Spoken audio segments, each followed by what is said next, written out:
بسم اللہ الرحمن الرحیم۔ انفاق ایک بڑی نیکی ہے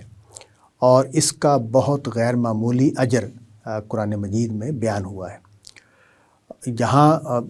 کنز کے اوپر وعید بہت سخت آئی ہے، جہنم کی سزا بیان ہوئی ہے، اسی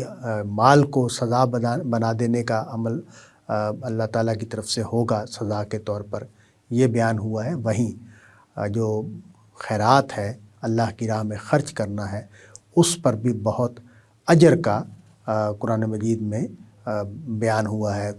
خوشخبری دی گئی ہے کہ غیر معمولی اجر اس پر دیا جائے گا۔ قرآن مجید نے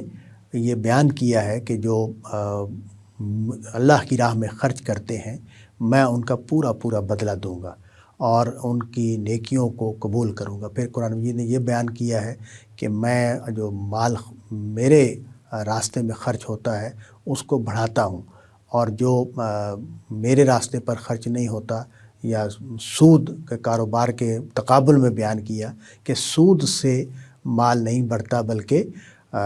اللہ کی راہ میں خرچ کرنے سے مال میں اضافہ ہوتا ہے، مال بڑھتا ہے۔ تو گویا قیامت والے دن جو ہم نے اللہ کی راہ میں مال خرچ کیا ہے اس کی جزا بہت بڑھا کر دی جائے گی، اس میں بہت اضافہ کیا جائے گا۔ پھر سورہ بقرہ میں اس بات کو بھی قرآن مجید نے بیان کیا کہ 700 گنا تک اجر بڑھ سکتا ہے۔ نبی صلی اللہ علیہ وسلم نے بھی قرآن مجید کے اسی بیان کی روشنی میں یہ فرمایا کہ کوئی بھی نیکی جو ہے اس کا اجر 700 گنا تک ہو سکتا ہے۔ یہ جو 700 گنا تک اجر بڑھنے کا عمل ہے،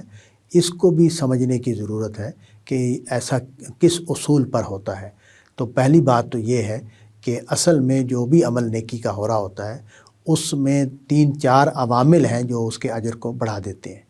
پہلا عمل تو یہ ہے کہ میں کتنا مخلص ہوں اور میں نے اس کے لیے کس طرح آمادگی اور کس تیاری کے ساتھ وہ کام کیا ہے، کس حسن اور خوبی کے ساتھ وہ کام کیا ہے۔ دوسری بات یہ کہ جو مشکلات ہیں وہ کس نوعیت کی ہیں۔ ظاہر ہے ہم اگر انفاق کی بات کریں، خدا کی راہ میں خرچ کرنے پر بات کریں، تو ایک نقطہ تو ہمیں بالکل واضح ہے کہ ہماری اپنی ضرورتیں ہوتی ہیں، ہمارے اپنے مسائل ہوتے ہیں جو مال کے ساتھ وابستہ ہیں، ہماری کمائی کے ساتھ وابستہ ہیں۔ تو اب جب ہم اپنا مال خرچ کر رہے ہوتے ہیں خدا کی راہ میں، تو بعض اوقات ہم اپنی ضرورتوں کو کم کر کے، بعض اوقات اپنی ضرورتوں کو نظر انداز کر کے خدا کی راہ میں خرچ کر رہے ہیں، تو ہم ایک مشکل کا سامنا کر رہے ہوتے ہیں جب ہم یہ فیصلہ کرتے ہیں کہ ہم اللہ کی راہ میں مال کو خرچ کریں گے، تو یہ بھی اس کے اجر میں اضافے کا باعث بنتا ہے۔ پھر یہ کہ جو مال دیا ہے وہ کتنا اچھا دیا ہے، کس یعنی دل کی آمادگی، دل کے حضور کے ساتھ، خدا کی رضا کے ساتھ کے جذبے کے ساتھ دیا، اور پھر اچھے مال کو دیا۔ اس کو بھی قرآن مجید نے موضوع بنایا ہے کہ تم وہ چیزیں خیرات نہ کرو، خدا کی راہ میں نہ دو کہ جو تمہیں خود قبول کرنا ناپسند ہو، تمہیں خود اچھا نہ لگے، تمہیں اس طرح کی چیز دی جائے، وہ تم خدا کی راہ میں خرچ نہ کرو۔ تو یہ سب چیزیں مل کر جو ہماری آمادگی ہے، جو ہم نے خرچ کیا ہے، اس کا حسن ہے، اس کی خوبصورتی ہے، جو ہمارا اہتمام ہے، جو حسن نیت ہے، اور جو ہمارا رویہ ہے، وہ سب ملا کر اس عمل کو بڑی سے بڑی نیکی بناتا چلا جاتا ہے۔ اور قرآن مجید کی یہ جو نوید ہے، خوشخبری ہے کہ یہ 700 گنا تک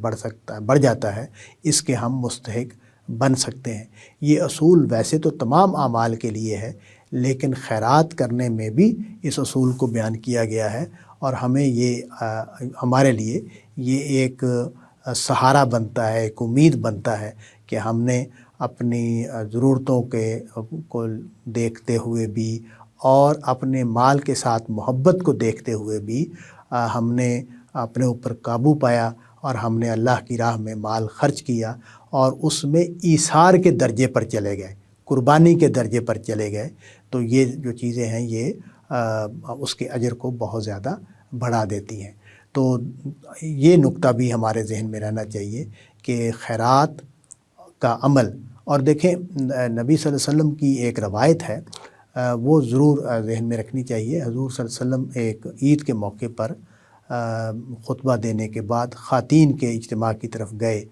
تو خواتین عام طور پر چونکہ اپنے شوہروں کے بارے میں شکایت کی حالت میں رہتی ہیں، تو حضور نے اس کا ذکر کیا اور کہا کہ تم صدقہ دیا کرو۔ تو مطلب یہ ہے کہ نبی صلی اللہ علیہ وسلم نے ایک راستے کے طور پر بتایا کہ جو ہم سے کوتاہیاں ہوتی رہتی ہیں، غلطیاں ہوتی رہتی ہیں، ہم جو اپنی زبان سے، اپنے عمل سے ایسے الفاظ یا ایسے رویے اختیار کرتے ہیں یا ایسے ایکٹیویٹیز کرتے رہتے ہیں کہ جو خدا کو نہ خوش کرنے والی ہیں، جو خدا کے ہاں مقبول نہیں ہیں بلکہ خدا کے لیے ناپسندیدہ ہیں، ان کا تدارک یا ان کا کفارہ ہماری یہ نیکیاں بنتی ہیں۔ یہ قرآن مجید نے ایک اصول کے طور پر یہ بات بیان کی ہے کہ ان الحسنات یذہبن السیئات، کہ نیکیاں جو ہیں وہ برائیوں کو کھا جاتی ہیں۔ تو یہ جو کھا جانے کا عمل ہے، اسی کو نبی صلی اللہ علیہ وسلم نے وہاں نصیحت میں اپنایا اور کہا کہ خواتین جو شکایت کرتی رہتی ہیں وہ اپنی اس شکایت میں چونکہ بعض ایسے جملے بولے جاتے ہیں، بعض ایسی باتیں کہی جاتی ہیں جو ظاہر ہے اللہ کے ہاں پسندیدہ نہیں ہوں گی، تو ان کا تدارک کرنے کے لیے، ان کے عذاب سے بچنے کے لیے تم زیادہ سے زیادہ صدقہ کیا کرو۔ تو صدقے کی یہ بھی ایک خوبی ہے یا صدقے کی ایک یہ بھی برکت ہے۔ ویسے تو تمام نیکیوں کے ساتھ یہ اصول کار فرما ہے کہ تمام نیکیاں جو ہیں وہ ہماری برائیوں کا تدارک، ان کا کفارہ بنتی رہتی ہیں، ان کے معاف ہونے کا ذریعہ بنتی ہیں، لیکن صدقہ جو ہے وہ بھی ایک بڑا عمل ہے جو اس کا ذریعہ بن سکتا ہے۔ تو اللہ تعالیٰ سے توفیق مانگتے رہنا چاہیے کہ ہم اللہ کی راہ میں خرچ کرنے میں آمادگی، خوشی اور اچھے طریقے سے خرچ کرنے والے بنیں۔ وآخر دعوانا ان الحمد للہ رب العالمین۔